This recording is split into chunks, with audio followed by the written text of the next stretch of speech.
Hello, everyone, and welcome to Etisalat Presents Hello Business Pitch Competition 2.0.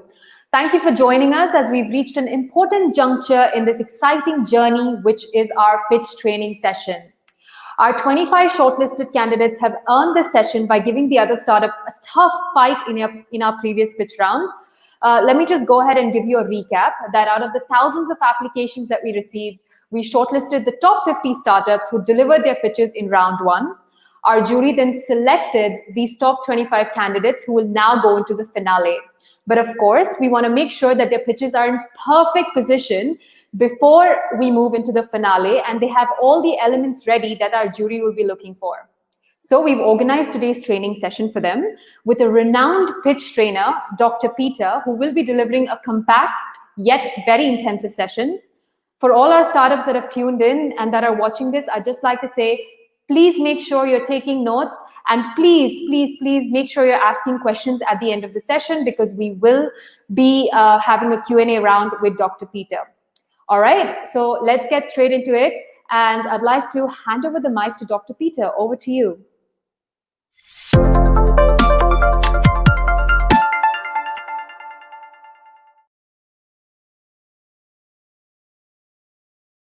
So thank you so much, Rushika. It's an honor and pleasure to be asked to do this together with Etisalat.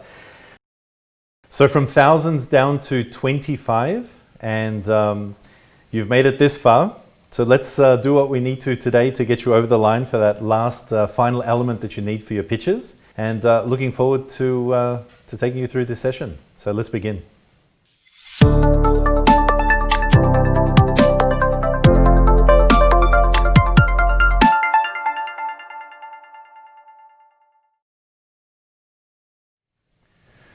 Excellent. So as we start, as I said, you've made it. You're the last 25. And of course, from the 25, only 3 can become winners. But we're going to look to see, irrespective of whether you win or not as part of this pitch competition, you'll be walking away from today and from this entire experience having learned something that's vitally important in what you'll be doing as part of your entrepreneurship journeys moving forward. So what I've done today is put together something of a compendium of ideas and things that I've learned in helping companies to pitch, to raise venture cap funding, and also to get their ideas out there, including some ideas of my own as well, from those of my own and our team at Black. So as we move on, here we are, Hello Business Pitch 2. And I just wanted to say, firstly, congratulations for having made it this far. When we look at the judging criteria, it was very clear that the judges are looking for 4 key areas. So the first one is how you're navigating the new normal, okay? So what it is about tying together what you're doing at the moment and how you're creating impact with your pitch and with your business idea for the world at this pivotal moment in time. So that's something that we're going to address a little bit. The next part is the viability of your business model. Now, a business model has many components, and what we're looking at expressing as part of your pitch is how your business model actually works, how you make money, but most importantly, how you solve a particular challenge for a customer. The other part, the third point, is the ability that you have to scale up. So that's how can you actually take the business model that you have at the moment and how can you bring that to a larger audience, to a greater group of people. And finally, that one short, impactful closing statement. That's going to be the statement that really rounds off on everything it is that your business offers and what your pitch is representing. So we're going to go through those 4 criteria as part of this pitch. We're going to also look at some pitching do's and don'ts. And so I've actually reviewed all 25 of the pitches, and I came up with 3 dot points that I just wanted to put out there that almost all of you actually sort of were guilty of, let's say. And the first one was that there was simply far too much information on the page. If I'm correct, and you guys can correct me as part of the Q&A session, you have 3 slides that you're able to apply as part of this pitch. And so I think that mostly what I was seeing is that people were only using 1 slide to reflect on everything that they were doing. And we'll see, hopefully by the end of this pitch training, we'll see that you can actually use those 3 slides to your advantage. So for me, the first one, far too much information on the page.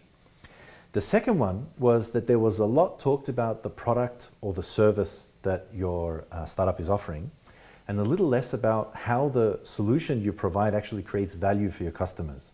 And again, always remember that this is a pitch for a very specific time, which is as we re-emerge out of this post-pandemic into a new normal, right? So you should all be thinking about that.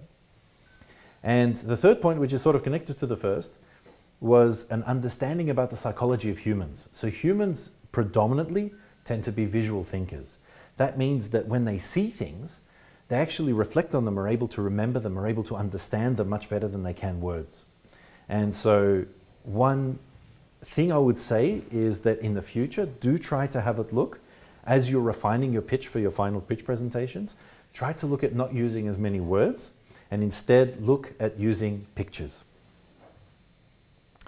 So we come to the session. I thought that this was a nice way to introduce it. I'm actually trying to perfect your pitch, and there's of course the famous Hollywood movie Pitch Perfect. Just a quick one about us. So Black is a global design and innovation agency, and we're really creating for the now and shaping the future. That's what it is that we are, what it is that we believe, and what our mission in life is. And so what we do is work with companies and organizations, and we help them to create compelling narratives and also drive business outcomes. And so that is precisely what I hope to be doing with you guys today. I'm the Future Strategy Practice Lead at Black, and I'm a quantum physicist actually by training originally, and I've since turned business advisor. And what my job here is to turn the complexity of your business models and turn them into simplicity. So if you'd like to reach out, I'm Dr. Peter Stoyanov on LinkedIn. So we're going to begin, if we can. If I can ask you guys, we're going to change it up a little bit, or perhaps we can do this as part of the Q&A session, but I want to show you about this idea of the elevator, or the elevator pitch. And so you're going to have 20 seconds when it comes to the Q&A session. What I'd like is to get from some of you, when we come to that point, to actually reflect in 15 to 20 seconds, an absolute maximum of 20 seconds, what it is that your pitch is really about. If you could compress it from 3 minutes down to 20 seconds, what is that going to be about? So when we take the Q&A sessions, part of that I'd like a select few, and I'll work with the team to actually select them. I'd like to see how you can reference what your pitch is going to be like in just 20 seconds. And then what we're going to learn from that experience is that really an elevator pitch has 3 components. And really your pitch at 3 minutes has 3 essential components. It has a discussion of the problem that you're solving, a discussion of the solution that you're creating, and thirdly, and most importantly, the value that solving that problem is going to create for your customers. So I'd like you to reflect on that whilst we're going through this pitch and just take yourself some notes.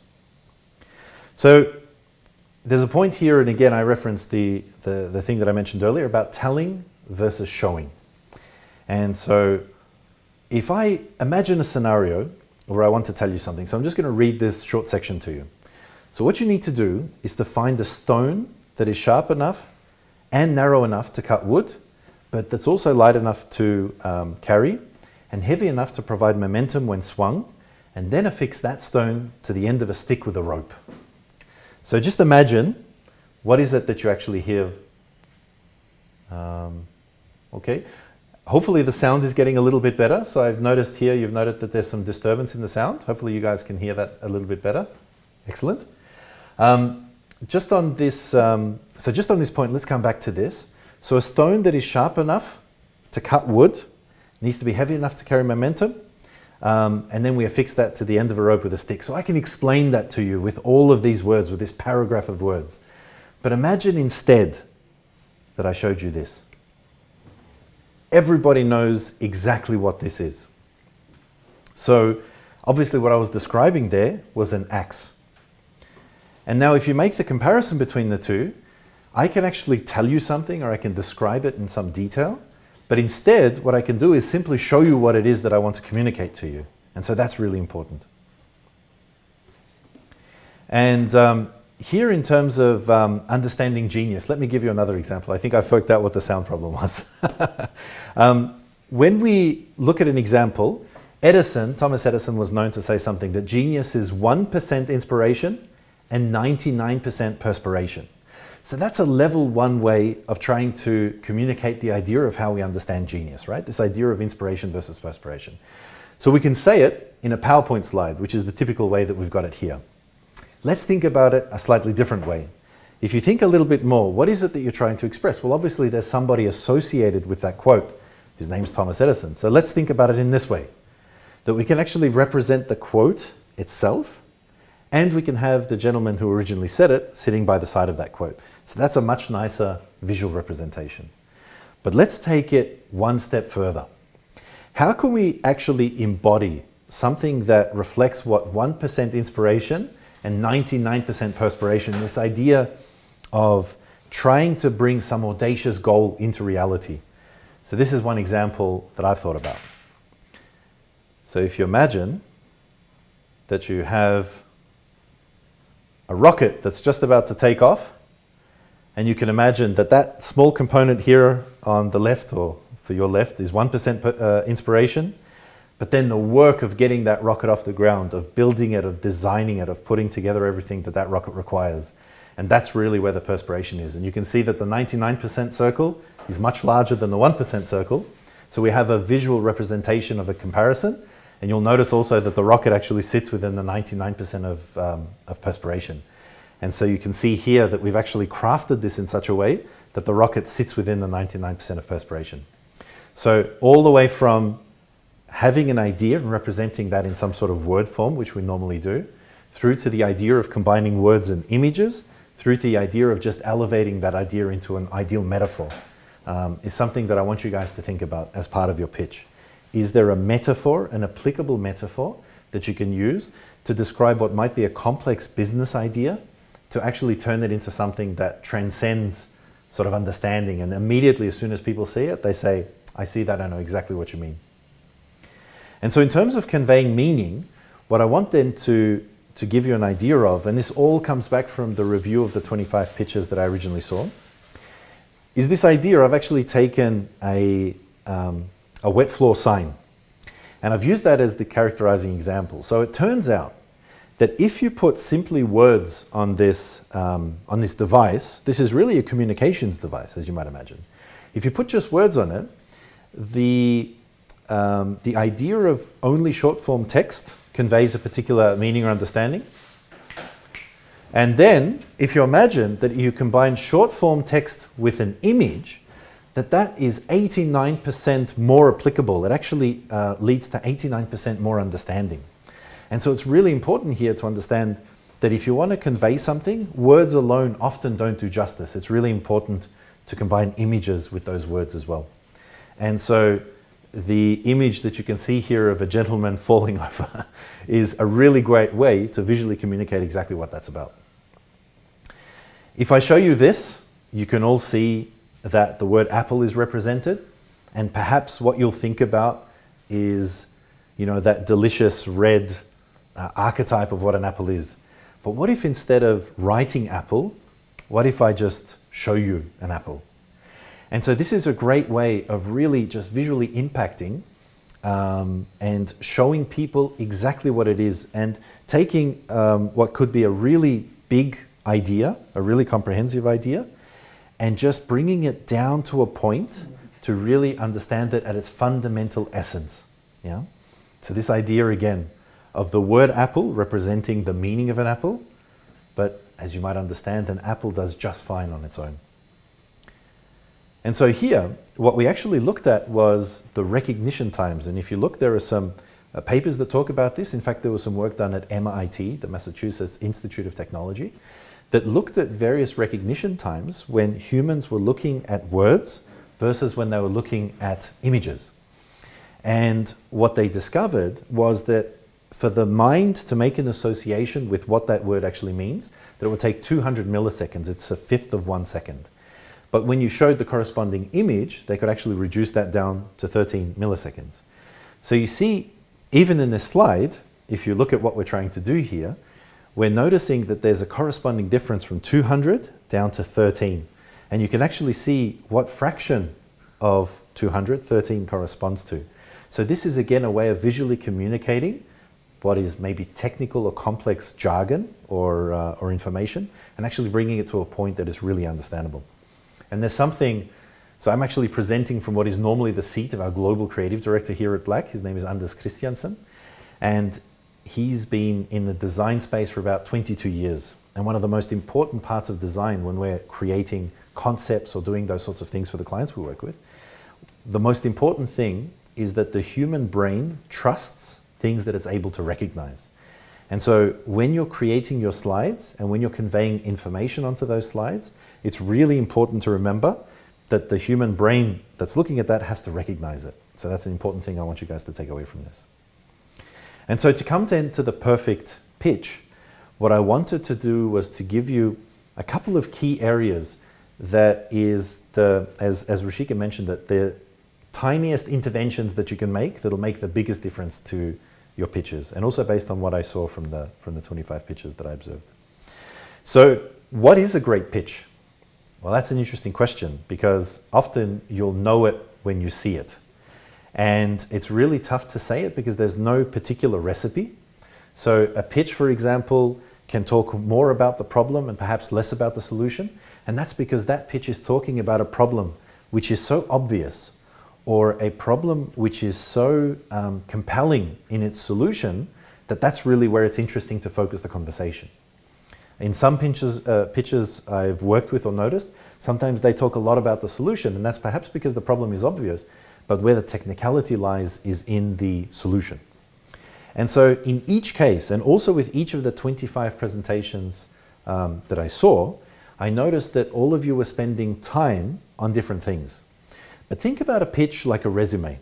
So when you create your resume, you'll notice that you might spend a lot of time talking about something that was very formative in your CV, but actually in reality, you only spent a little bit of time doing that thing. So it's a particular skill set that you learned, or something that you did, and it reflects well on your resume, but it was probably something that you only spent a few days doing. And so think about the pitch in the same way. Not everybody's pitch has the same flow. So over the course of the 3 minutes that you'll be doing your pitch, not everything is of the same importance for your particular pitch. So maybe the problem that you're solving is super obvious, so it's not necessary to spend all of that time discussing the problem.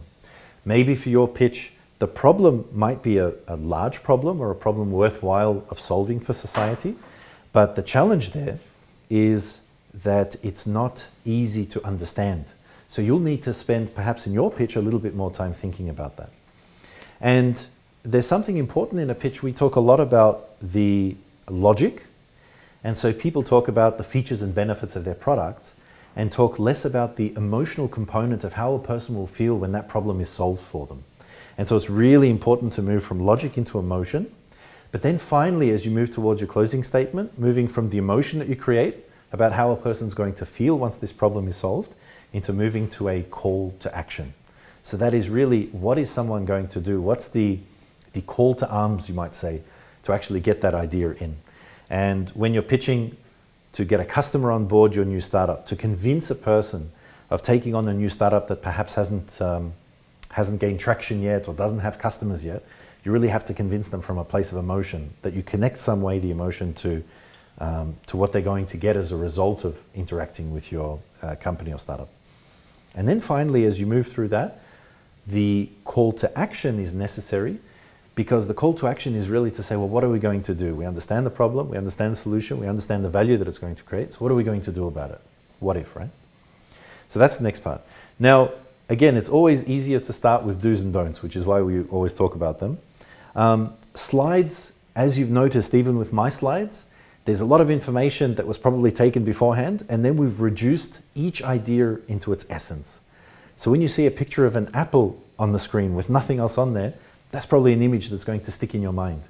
And the human brain is nothing if not simple. And we remember also the stuff that's really simple. So always see, what can I remove rather than what can I put in? Yeah, very important. And so, as I mentioned here, don't pack everything into the slide. The point here is not to overwhelm the judges with information. The point here is to tell the judges explicitly only what is necessary for them to understand, so that they can take your idea forward, that they see the value that you're creating by implementing your startup. And one important thing as well, a lot of people I noticed that they'd have their computer screen in front of them with a camera, as we have now, but they'd spend most of their time talking to a second camera where probably their notes were recited. What's really important about this, have a glance, look down at your notes, but always talk to the people. And what we want to do really is hear a heartfelt pitch and not a recitation of some notes that you took earlier. So this is a really important component. Part of delivering a really good pitch is delivering a pitch that connects with the emotions and connects with the target audience. And I think that's an important one. So don't read, present. If you want to learn what not to do in a slide, don't do this. So this is an example of a slide on the Internet of Things. And you can see that it's an utter mishmash. I would say that it's actually pretty good because it doesn't have words. But you can see here stylistically, it's just not in the right style. Nothing matches with anything else. There's a busy background. There's a lot of stuff going on. And the person who made this slide was probably well-intentioned, but you'll notice that they're not effectively communicating what it is that they hope to communicate, because it simply is all over the place. And there's no real understanding of what we're trying to get out of this. Ironically, even though it says how to make a good impression, this is not how you make a good first impression. A lot of people come from this background of PowerPoint, where Mac users, so we use Keynote, but you can do the same thing in Keynote as well, I suppose, where when you're trying to make a good first impression, what you're really trying to do is make it as easy as possible for the person sitting on the other side to be able to understand what you're saying, so they'll be able to decide in your favor.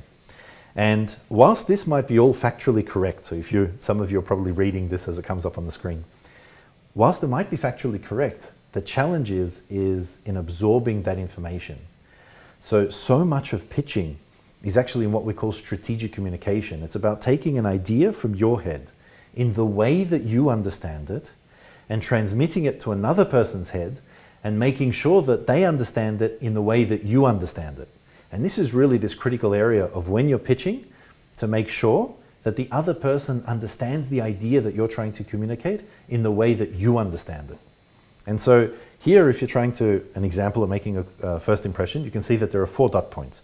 So the first one, obviously, be on time, be prepared, take care of your clothes, and take non-verbal communication into account. So let's say, what could be an idea of how we clean this up? How can we take these essential elements? So all the rest of that, as you might imagine, is kind of extraneous detail. So how do we actually slim this down? How do we make this more relevant? Well, we can do it as simply as this. We can have some sort of an abstract image with some people. You could imagine that this is something that everybody's aspiring to. There's an icon, so there's a time icon with a clock. Dressed to impress is someone in a suit, and being prepared is a strategy plan with someone wearing a figurative tie, and then the 4th one about communication. So there's a little star next to a text box.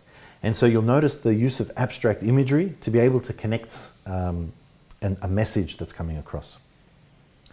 So when we go to inbound marketing, there we go. That's something that happens sometimes. Some slides will come through. If we look at inbound marketing, this is the typical example, right? Inbound marketing, super boring. It's the standard template on the PowerPoint presentation, and it has 3 main points.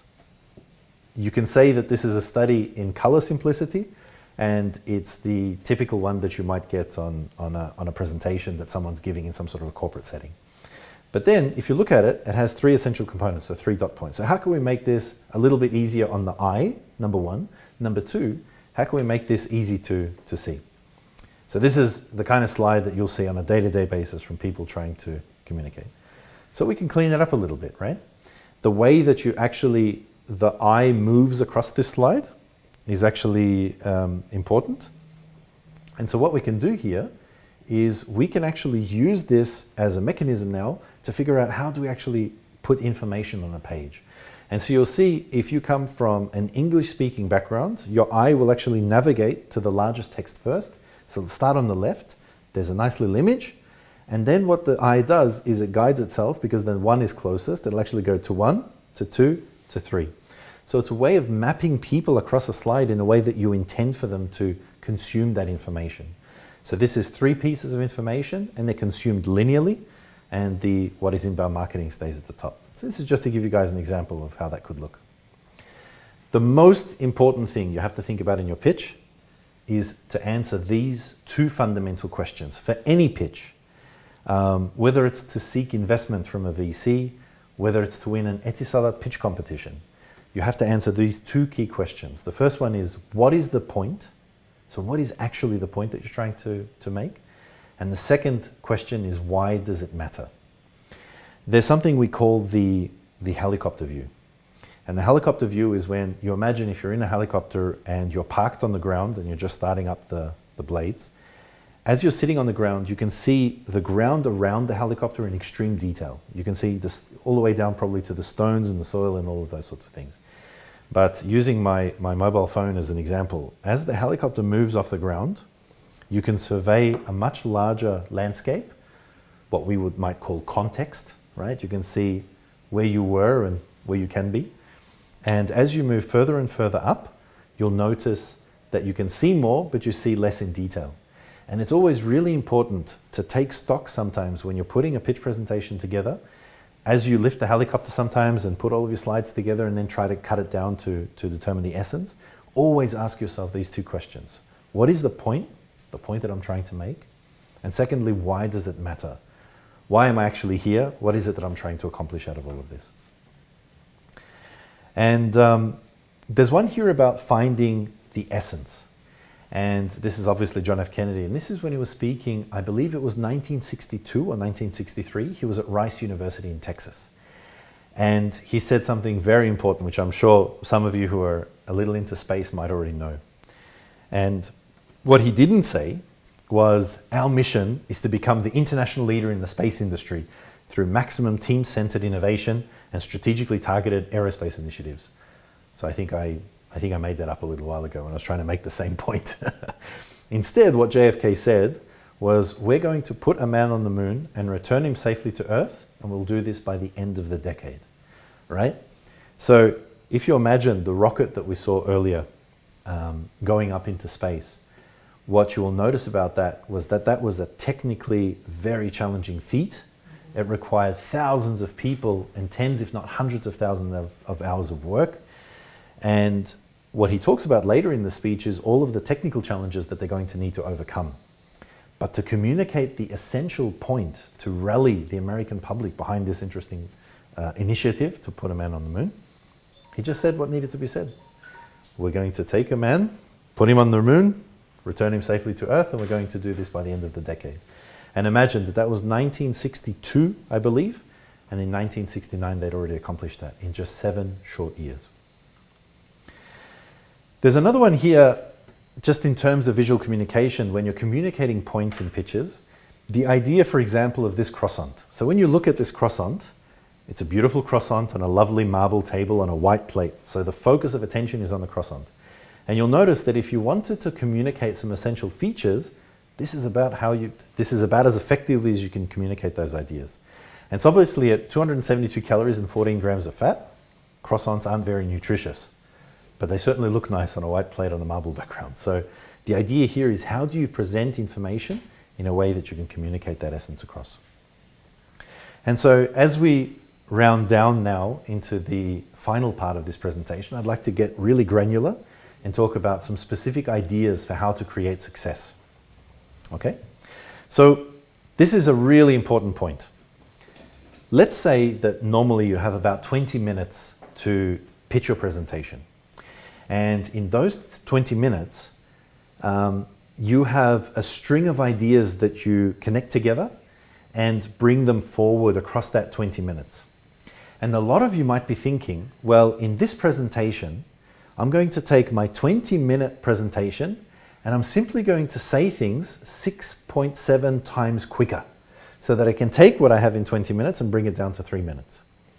I want to reframe this thinking, and I want you to start thinking about this at this point from a totally different perspective. I want you to start with nothing. I want you to really boil down your idea into its absolute essence and say, I have 3 minutes. What is it from this empty vessel that I need to put in that is only necessary that will fill up 3 minutes? So it's not about taking a 20-minute pitch and making it 6 times smaller. It's about starting with an empty cup and only filling it to 3 minutes and only saying what is absolutely necessary. And when you think about this, now when you guys will be pitching for your next and final session, I want you to really think at this point. You've given the pitch once or twice already before, numerous times I'm sure to family and friends.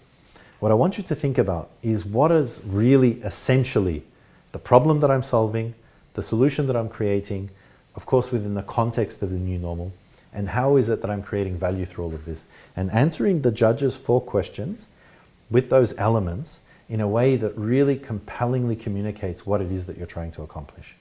And I think the people who are able to do this best will inevitably head towards the top 5, if not the top 3, at the end of this competition.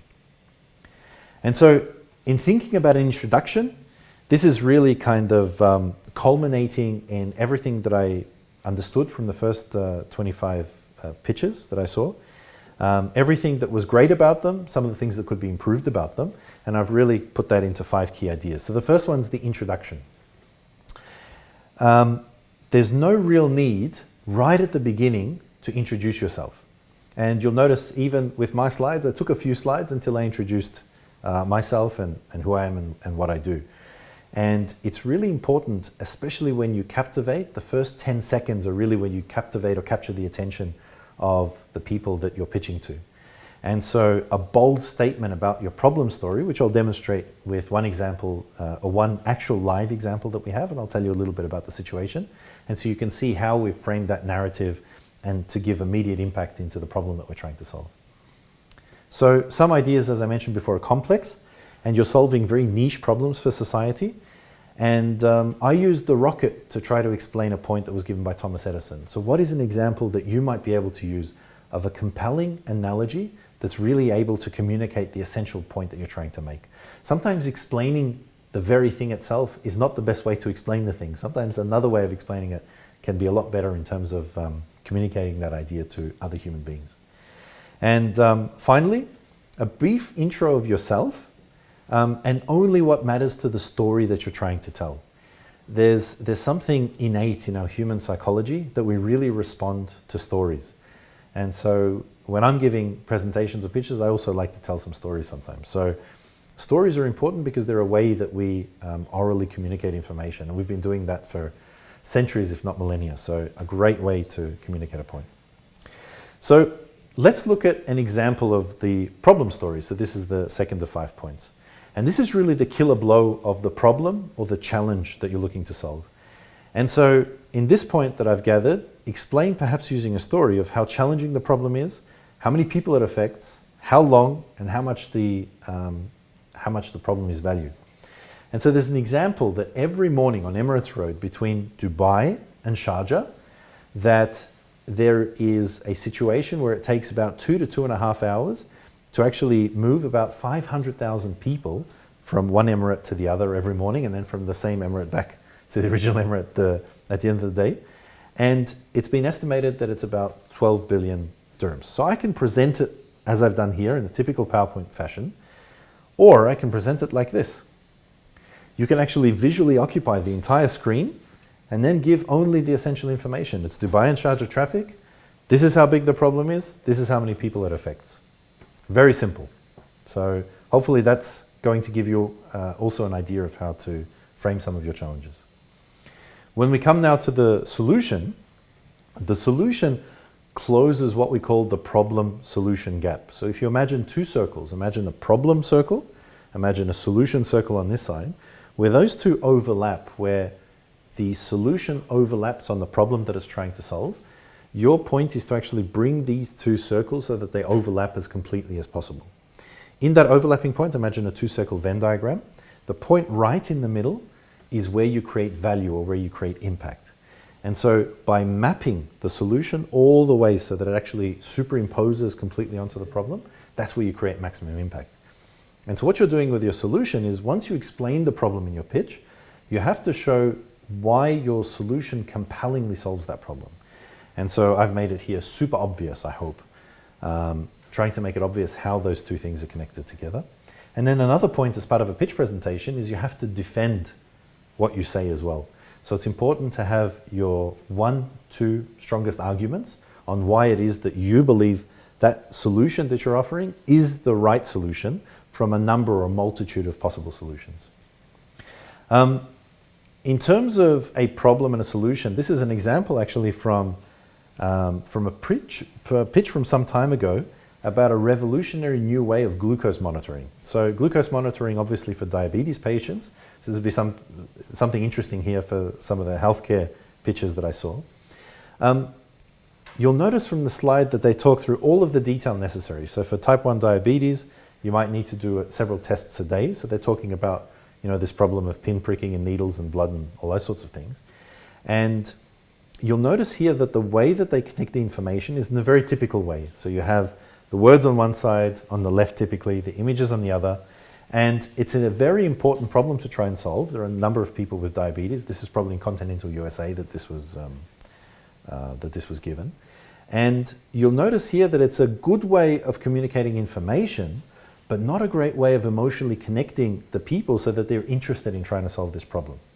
So this is not really a good way to try to do this. A better way is to actually communicate the mission of what that company stood to do, which was to take glucose monitoring, so to actually take monitoring that's necessary for diabetes patients, which until now has only been done with pinpricks, where you expose some amount of blood and put it onto the testing machine. And so you see what they've done here is they're starting to determine the essence. So the essence really is that their solution stops people from having to do pinpricks. So this is a little bit better, but let's take this all the way. And this is what ended up in their final presentation where they were seeking venture cap funding. This was at the end. Our mission, no more finger sticks. So this idea of having to prick a finger to take blood, and then they put a big X on the top of it. So this is a great way if you want to really sort of get a visceral emotional punch out of the people that you're looking to engage with your idea. This is the kind of graphic that you can be showing them that really will resonate fundamentally with what it is that you're trying to say. So we come to the fourth of 5 points about value created. And so what we're doing here is summarizing the value that implementing that solution will occur. And sometimes it's about direct value. Sometimes businesses are quite transactional, and it's very clear from solving that problem with that compelling solution, you'll be able to make money. The second one will be about the working hours that are saved. Sometimes when you're solving a problem, it can be that in solution of that problem, that you're saving time or saving energy, saving perhaps assets or something else, and that can also be enumerated. Sometimes you might be solving a problem whose solution is quite intangible. So maybe it's very emotional. If we look at, for example, luxury items, they solve a problem that's very different from the functional utility of that object. And so it's really important to realize how your value is generated and how it manifests itself, and you have to be able to communicate that. And finally, in terms of value created, a lot of you, which I really liked, have had some prior successes coming into this pitch competition. And so it's good to talk about those things because what they provide is market validation. And the important, what we call the known unspoken, is that nobody wants to take a risk. Humans are hardwired that they don't want to actually take risks. And so a great way not to take risks is that your idea has been validated elsewhere, right? Someone's actually connected with your idea, has made it work, you've shown it to work somewhere else. And that's a really great way to get a solution into the hands of people who might be a bit apprehensive about using your solution. And really to address what is the most fundamental question throughout this pitch competition, given the situation that we're in at the moment as we re-emerge out of the pandemic, is how will the world be a better place in this new normal because of your solution? And for some of you, across the 25 pitches I observed, for some of you, it might not be very easy to answer that question. For some of you, it might be quite easy because the connection between your solution and the current challenge that we're facing globally might be very simple. But here is where you need to be a little bit creative. What I mean by that is you want to be able to see where it can be that your solution actually creates value, not only for people, but people in this specific time. And at least for 20 of the pitches, it was pretty obvious. And maybe for the last 5 of the 25, you might need to work a little bit to actually make that connection. But it's very important that you do because it's one of the key components. And a final message, and I really want you to think about this, and perhaps when we throw to the Q&A in just a short while, what I'd like you to think about is, with your pitch, what is the one statement that you can make right at the end of your pitch that will compel, number one, an emotional reaction, so moving, as I mentioned, from logic to emotion, and finally, and most importantly, from logic into a call to arms to say, what are we actually going to do with this? Or why should we get behind this person with this idea that they have? So what's the one key idea that you want to be left with?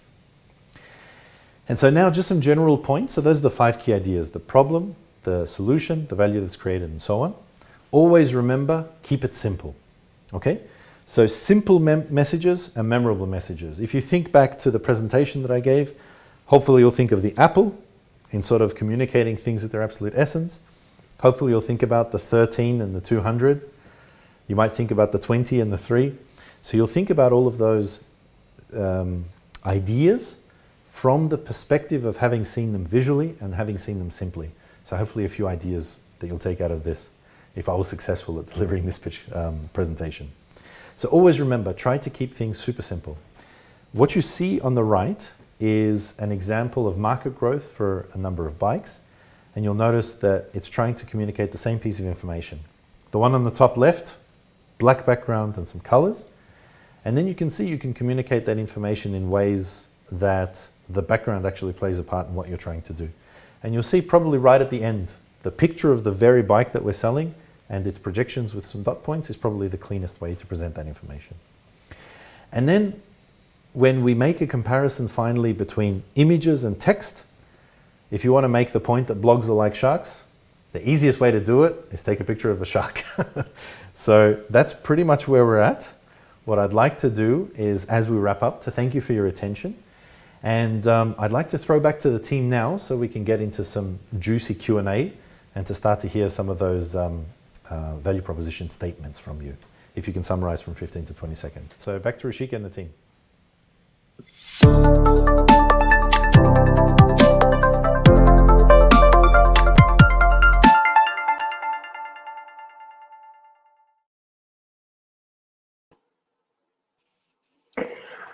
Hello, Dr. Peter. Thank you for that fantastic presentation. That was really, really comprehensive, given the time we had on our hands.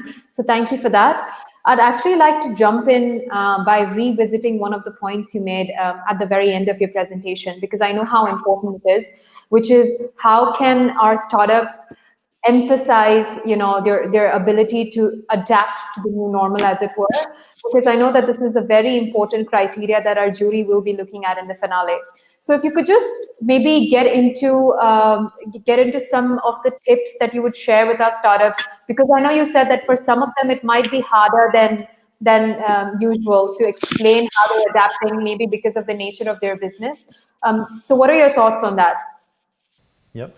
So as I said, for about 20 of the businesses whose pitches I saw, it was very obvious how the problem that they're solving is a problem that is what I would say of the time.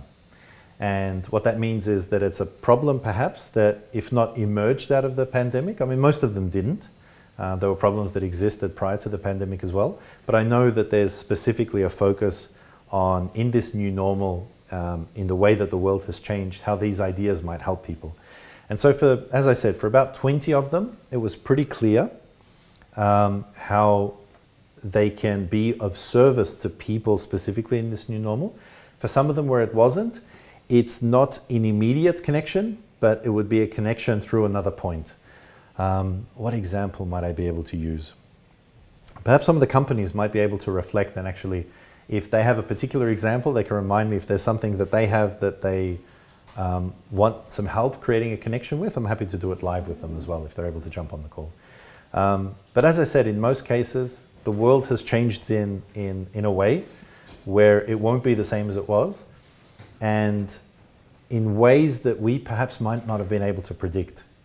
When you look at, for example, the fact that we weren't able to leave our homes, and then you see delivery companies like Aramex seeing upsurges, or the food service providers who were delivering goods to homes suddenly seeing a huge spike. So what it really meant was that some businesses fell on one side of the pandemic and actually, suffered losses, but there were some businesses that actually rose as a result of the pandemic. In fact, we worked with one company that said this pandemic is the greatest thing for our business. And so it's really interesting to see these two totally divergent ideas come out of the same problem or challenge. So I would say to the companies, as a piece of advice, try to connect to that post-pandemic narrative.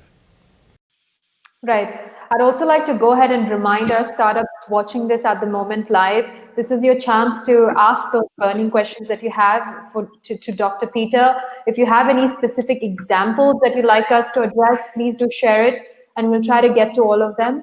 So, Dr. Peter, just moving on, this is an area that we got a lot of comments on, and it was also one of my personal observations as we saw the pitches in the previous round. You spoke at length about compressing a lot of information into one slide, but what about the opposite? There are startups which often don't have answers to questions, or they have lack of information in certain areas. How can a startup tackle that situation, and kind of send across the message even in the absence of some of the important missing bits? That's a really good question. And it's a good question because any startup is trying to work in a space of, in some cases, total or almost total uncertainty.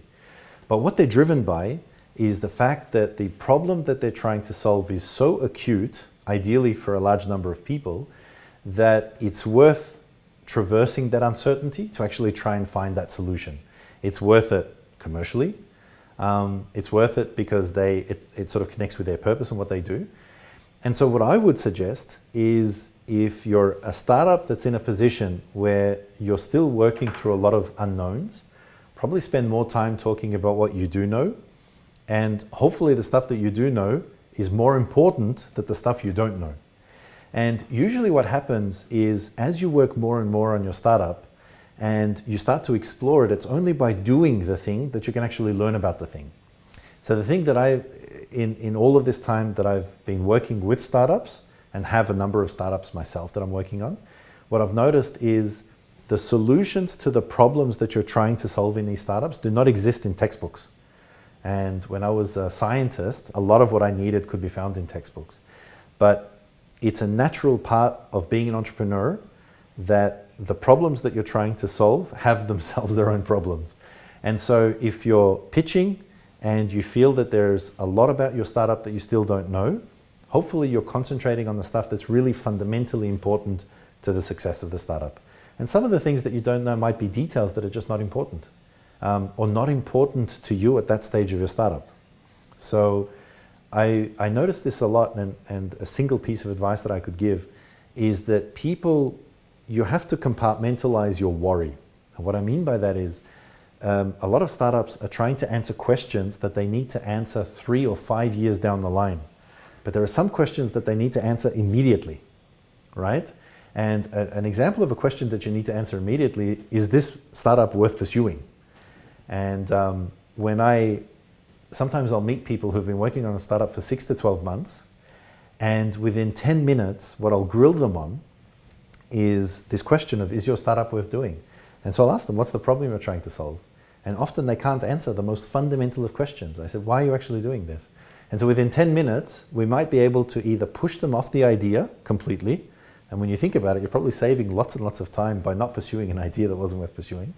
Or secondly, we'll be able to pivot that idea to connect with, maybe their intuition was correct, but they weren't able to think about it, or they were pursuing a wrong direction.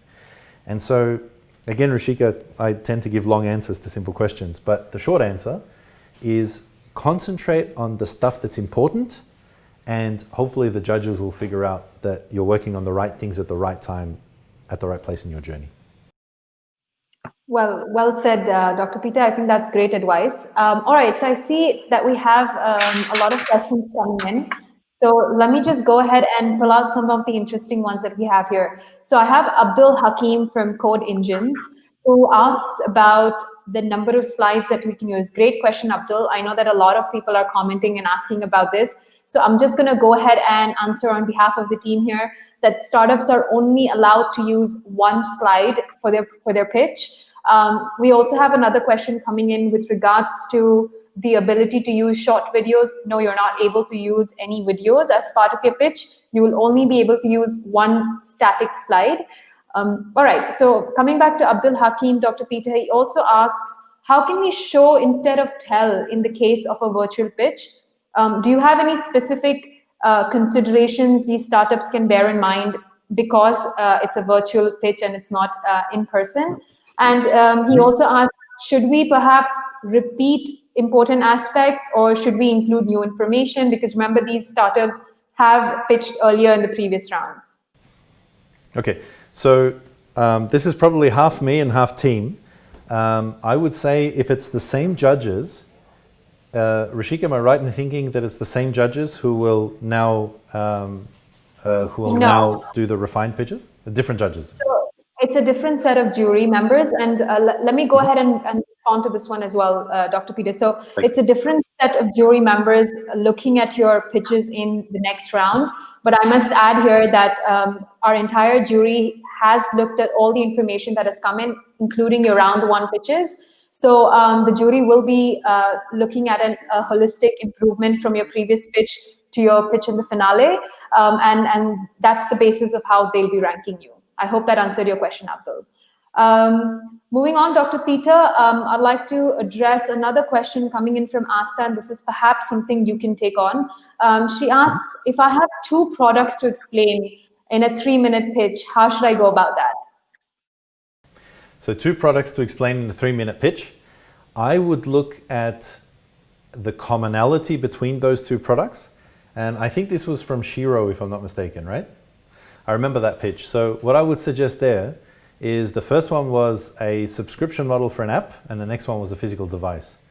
But what I would do is actually synthesize what is the core element that's common to both of those. I don't know why I actually remember that one in particular. I think it was interesting because it was 2 entirely different products to solve what is the same problem. So what I would say is in that one, talk about the problem itself. And so there's a very clear problem definition there. And what I would do then is kind of boil the problem down to its essence and say, I offer 2 products. The first one is X and the second one is Y. And both of those products work together or work separately or however it is to solve the fundamental problem that I'm looking to solve. That was an interesting problem and some interesting solutions, I would say. So good luck with that one. Excellent. Dr. Peter, another question that I think we didn't address throughout the presentation, and it would be worth addressing this, is these startups are going to have a Q&A round with the jury live while they're pitching, right? So do you have any tips in terms of how they should address questions coming in from the jury? Anything they should keep in mind? Yep. So one thing is to be prepared. So you've done this enough, either with friends and family that you've pitched this idea to when you've already started, or in seeking some investment or people to come on board. Usually you're pitching to 3 groups of people. You're pitching to people to convince them that it's a good idea. So they're people who could potentially buy your product or service. The second one is you're pitching people to come and join your team. And normally especially at the very early stages, it's what you're trying to do is convince them to come on, probably with little to no money, but with the vision that you're trying to communicate. So it's important that you're able to communicate the problem that you're solving. And thirdly, it's to gain investment. So all of the questions that the judges could possibly conceive, you must have answered at least once already. And the judges don't have, the jury members don't have all the time in the world to actually study all of them. So they should ask what should be pretty obvious questions. What I would say is, given the time that you have, if I'm not mistaken, Rishika, we have 3 minutes for the presentation and 2 minutes in Q&A. So usually for 2 minutes, you'll probably have 1 to 2 questions. And think about it, if you've got 2 minutes, it's going to take them about 20 seconds to ask the question. You'll have about 30 to 40 seconds to provide an answer. And so try to give the answer, just take a moment and pause. Oftentimes I'll ask, that's a very interesting question. And you'll buy yourself just a few seconds to be able to formulate what your answer will look like, sort of the umbrella. And then you can just tackle it step by step and give yourself about 30 to 40 seconds to do so. And what your brain will do in real time is actually compartmentalize all that information, feed it to you in the way that you need it, and hopefully if you've done it once or twice before, do so in a compelling enough way that the jury members will feel like you did justice answering their questions. So that's probably about 15 years of experience compressed into a minute of how to answer questions. Hopefully it helps. No, that's very useful, Dr. Peter. All right, so I think we're getting a lot of questions around the pitch competition rules for the finale. I'd just like to add here to the startups that we will be sending you a detailed brief with regards to the number of slides you can use, how much time you have, and the format of the session. But right now, if you have any questions on how Dr. Peter can help you improve your presentation, please do keep them coming in. Dr. Peter, I have a question for you because outside of the pitch competition, obviously we want these startups to, walk away with some sort of value added to their pitches and their startups. So what would be your advice to these startups when it comes to pitching in real life outside of the competition to a real investor? How should, what are the top 3 things that they should bear in mind? Yeah. So one of them is, especially when you're pitching to an investor, understanding things from the investor's perspective, empathizing with the investor and understanding where they're coming from is key.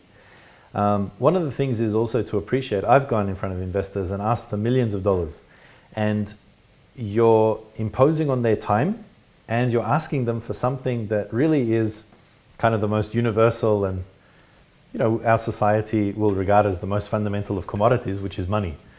And so I think it's being respectful to what it is that you're asking for, and also really knowing your stuff. So there's kind of a spectrum. And the spectrum is being humble and respectful, and at the same time being incredibly confident that you know what it is that you need, you know why you need it, you know how you need it, and you know what you're trying to do and accomplish. And I think it's important to work on both sides of that spectrum. And I've noticed a lot of people, and it tends to happen in preparing for pitch competitions like this, and I gave the example earlier, of somebody who's worked on something for 12 months, but then someone like me might come along and after 10 or 15 minutes, dissuade them out of their original idea. Well, what were you doing for 12 months? And so what's important here to realize is experience plays a large part. So as you go out, you'll gather experience, and you can only do that by pitching to as many people as you possibly can. Pitching is not an art. It really is a science. And hopefully as a scientist, I've broken down pitching and sort of explained it in the step-by-step format that I have in a way that you can pick elements that reflect on you and you're able to put those together. And really it's just about practice. It's just about pitching to as many people as you possibly can. And then really, Rishika, to your point, listening and gaining those comments back. And listening, because sometimes it's really tough when people tell you that your idea isn't a good idea. It might be because it might be your fault. Maybe you weren't able to explain it in that way. And so it's important to reflect on that, to be unemotional about what people say, and really try to understand why they're telling you what they're telling you, to take that feedback on board and make sure that every pitch into the future is a little bit better than the last one. And that incremental, iterative process will get you to be what I like to call a pitching machine. Very important skill in life. Excellent. All right, so I have a question here, Dr. Peter, which I think is quite a tough one. Someone asks, out of all the presentations that you've already seen, which one do you think was closest to the mark and why? It wouldn't be fair to say. It wouldn't be fair to say, but there were, on the basis of what I saw.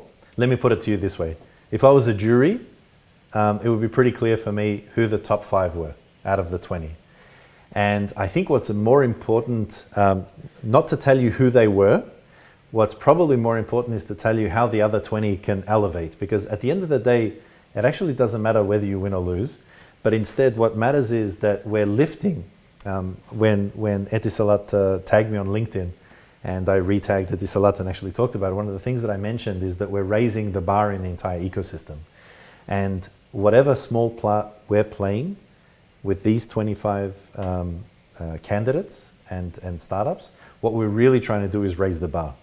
So what I would say is let's raise everybody up, and then whoever wins, wins. But we're all winners because a strong entrepreneurial ecosystem is one that we all benefit from.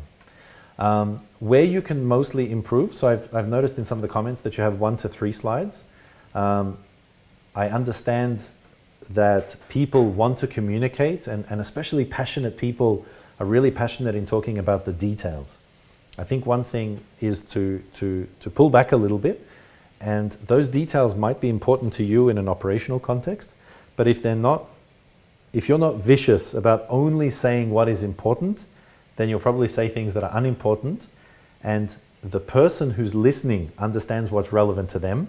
And it's important also that you become an empathic, active listener, so that when you're communicating to people, that you understand what is important to them and what is not important to them, and to feed that as part of your pitch. So really kind of the essential elements that I touched on, if all of you can adopt just 1 or 2 of those points, they'll hopefully elevate all of those pitches. And so I think that's the most diplomatic answer I can give.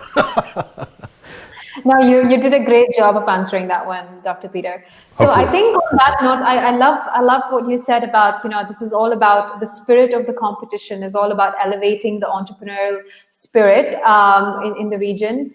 So I think on that note, we're going to wrap up today's session. And I truly hope that all of our startups, all of our candidates have found the session useful. If you have any questions, please feel free to reach out to the pitch team, and we will make sure that you have all the information in place. Dr. Peter, thank you once again for your time today and for joining us.